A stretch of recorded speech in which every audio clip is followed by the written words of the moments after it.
Hello, welcome to this webinar. My name is Jack. I'm also known as the Rheumatology Physio. So thank you for tuning in to watch this. We're going to talk about arthritis or hypermobility.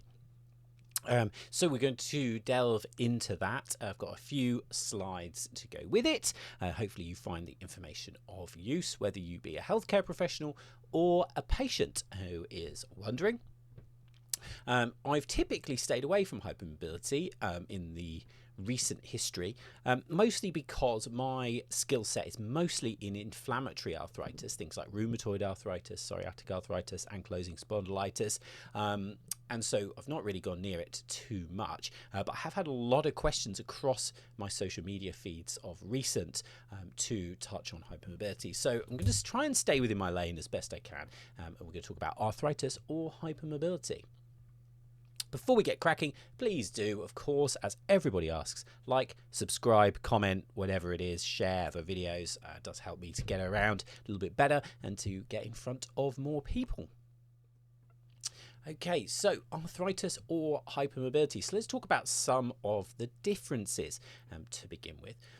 So typically, when we're talking about arthritis in this context, we're going to talk about like I said, the inflammatory types of arthritis. That would be things like rheumatoid arthritis, ankylosing spondylitis, or even connective tissue disorders like lupus or Sjogren's syndrome that can present similarly to rheumatoid arthritis with similar joints and symptoms affected. And those are typically going to affect younger people comparative to something like osteoarthritis, which typically is going to start to affect people over the age of 40. Can be a little bit younger, but typically younger people. And of course, hypermobility as well, typically is going to start affecting people when they're younger. Now, of course, I am making some assumptions here. We're going to talk generally about the inflammatory arthritis and generally about hypermobility. Some people with arthritis will get diagnosed very young. Some people will wait a long time for their diagnosis. And similarly, that's going to occur for hypermobility as well. So some people will be diagnosed very young as child or adolescents, or sometimes they have to wait quite a long time for that diagnosis.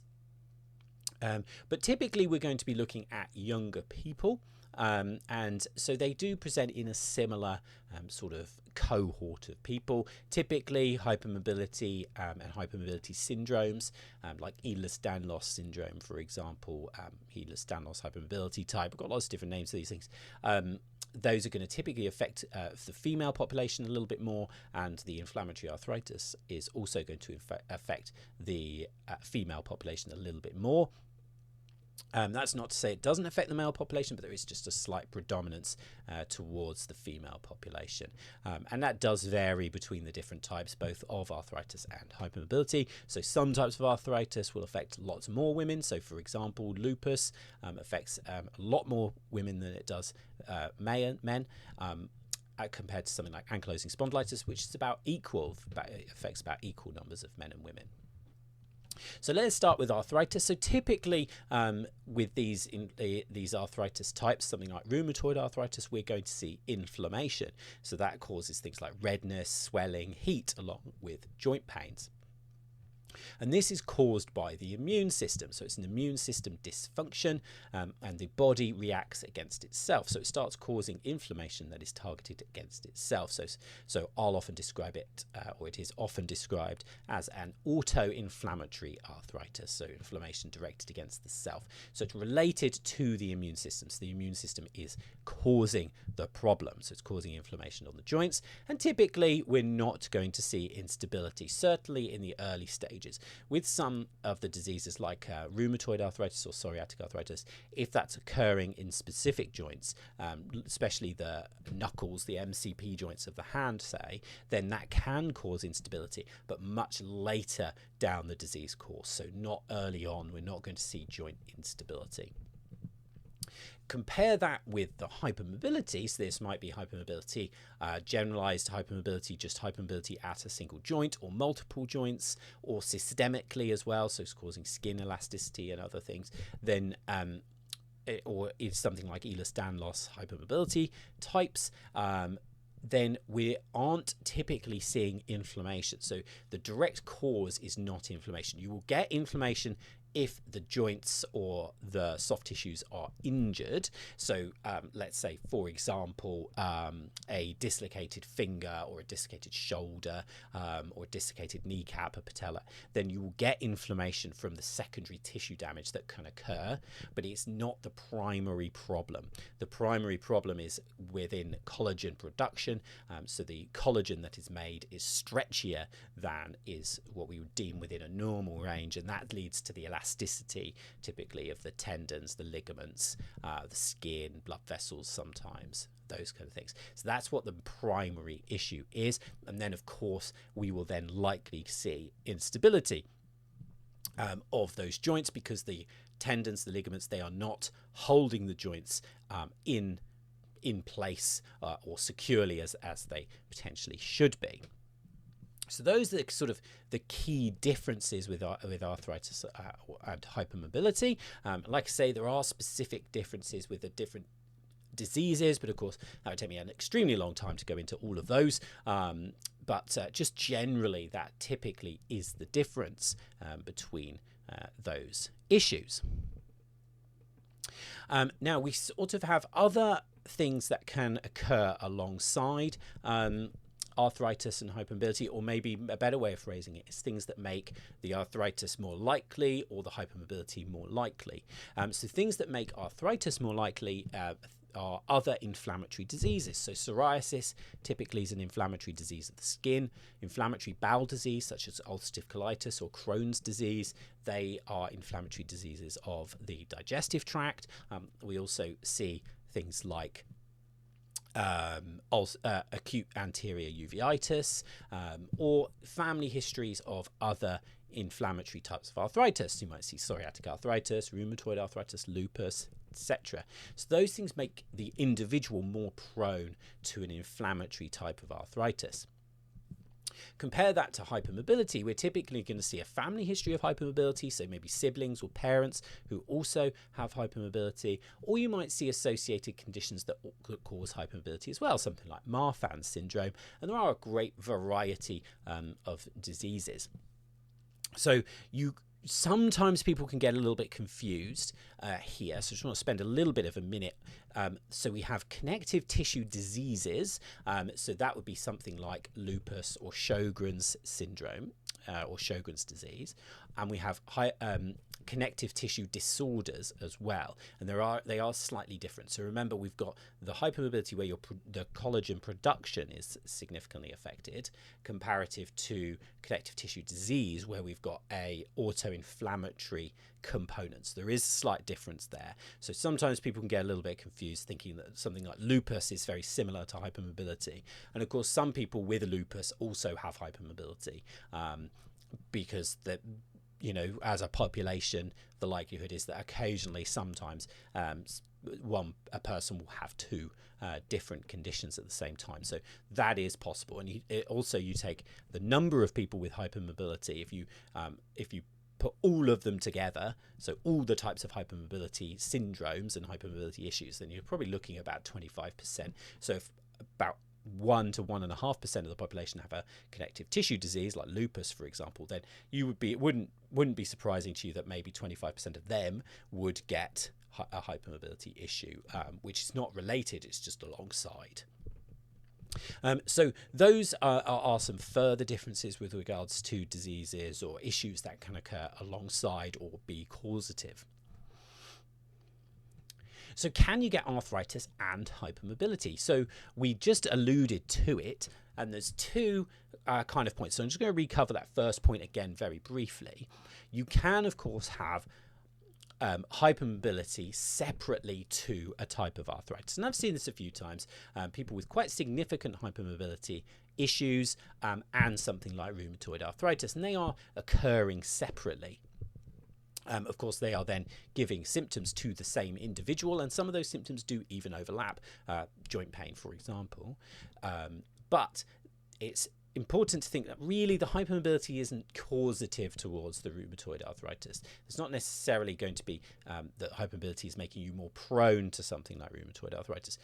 But having said that, in some people, it might be the trigger. So if you had a really significant injury related to the hypermobility, then that could be enough to elevate the inflammatory system and be the trigger for them rheumatoid arthritis starting. But that person would already have had an elevated risk for developing rheumatoid arthritis separately to the hypermobility. So it's not necessarily that hypermobility directly causes those types of arthritis.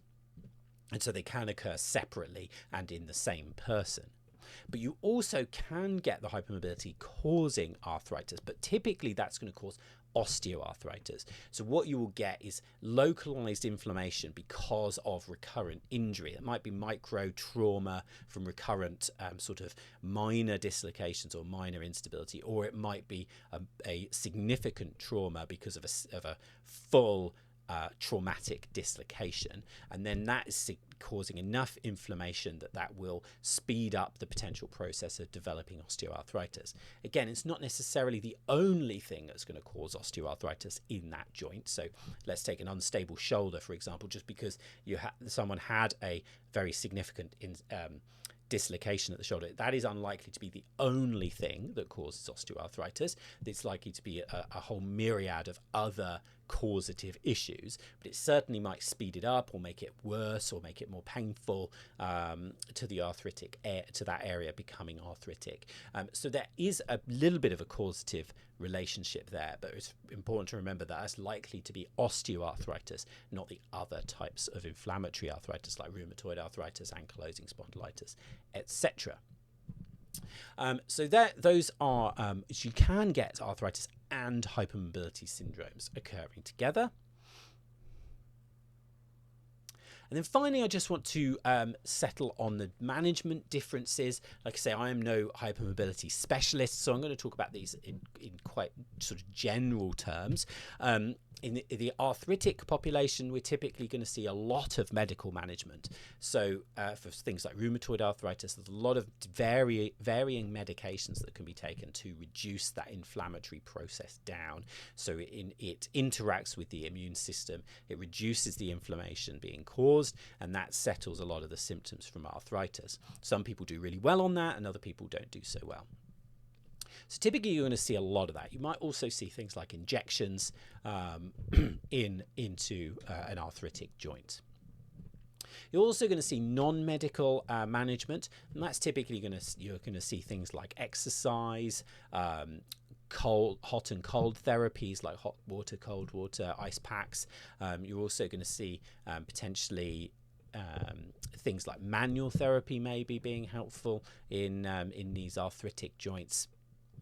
Dietary interventions to reduce inflammation, those could be really helpful. Lifestyle interventions, things like stopping smoking, reducing alcohol, those can be helpful. So typically they are going to see that in the arthritic population. You're going to see similar things in the hypermobility population, except for the medical management is very minimal for the actual hypermobility components, the joint hypermobility. So you're not going to be able to take any medication to reduce that down. So that is much reduced. You will potentially see people taking medication or similar for other associated issues,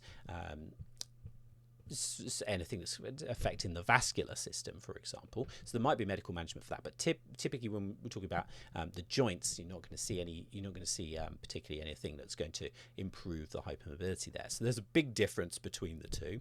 And the non-medical management, you're going to see similar in that a lot of exercise can be helpful. Dietary interventions, lifestyle interventions, stopping smoking, stopping alcohol, those can be helpful, but also things like compression, that's been shown to be really helpful as well. So you give some external stability to the joint. So compression garments, for example, or strapping, that can be really helpful in hypermobility, whereas in arthritis, you're not really going to see that quite so much. A little bit maybe in the hands or the wrists, but certainly not in the same amount as hypermobility. So there, again, you have some differences within the management system there, and you do really want to find someone who has the right expertise for the type of issues that is affecting the individual. As I said, hypermobility, typically not my personal skill set.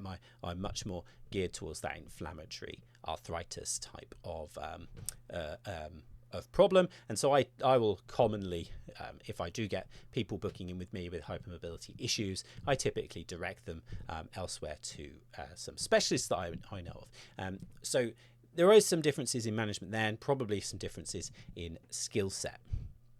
The other thing that you'll typically see, just to finish this component off, is the arthritic side of things will commonly be looked after under rheumatology in these inflammatory diseases, so rheumatoid arthritis, etc. Hypermobility, people with hypermobility might go to rheumatology for diagnosis or for ruling out types of arthritis. Typically, they're not managed there in the long term because, of course, rheumatologists, their main skill set is medical intervention. And as we talked about, there is not a lot of medical intervention for the hypermobility of the joints, etc. So hopefully you found that useful. Please do ask any questions. I'm happy to try and comment as best I can on any questions that you might have, arthritis or hypermobility. Of course, like I say, it is a wide varying, both of these topics are wide and varying. Your experience is likely to be very different to somebody else's, and I probably have generalized quite significantly. So you might not feel quite represented in that talk there, but I have talked in some general terms. So hopefully it's still been really useful. Please do hit the like and the subscribe button, share it with your friends, your colleagues, anybody you might find it is useful. I have some more hypermobility content coming. I'm going to talk to some people who are specialists in this field because, like I say, I am getting a fair few comments asking me to cover this. So it is something I'm going to try and put some effort towards, and hopefully you will find that of use. So any questions, topics you want me to cover, then give me a shout and I'll happily do that for you. So my name's Jack. I'm the Rheumatology Physio. Please do like, subscribe, follow, all those normal things, and I'll see you on further videos.